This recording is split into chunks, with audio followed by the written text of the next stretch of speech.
સુરત કોંગ્રેસ દ્વારા બાળકોને અપાતી શિષ્યવૃત્તિ બંધ કરાતા સુરત મનપા સંચાલિત તમામ શાળાઓ બહાર વિરોધ કરાયો હતો।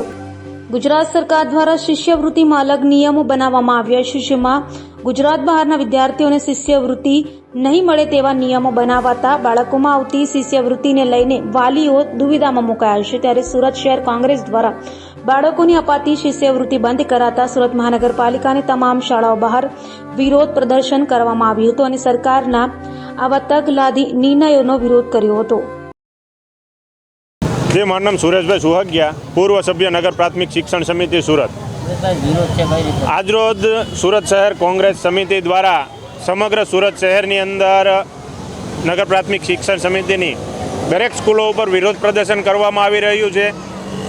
એ વિરોધ પ્રદર્શન કરવાનું કારણ કે આ ભારતીય જનતા પાર્ટીની સરકાર દ્વારા જે પ્રમાણે બાળકોની સાથે ભેદભાવ કરવામાં આવી રહ્યો છે, એક બાજુ એક ભારત શ્રેષ્ઠ ભારતની વાત કરે છે વડાપ્રધાન, અને બીજી બાજુ ગુજરાતની અંદર જે બાળકો શિક્ષણ મેળવી રહ્યા છે ત્યાં જ એનામાં ભેદભાવના, જ્ઞાતિવાદના, જાતિવાદના બીજ રોપવાનું આ સરકાર દ્વારા કામ કરવામાં આવી રહ્યું છે।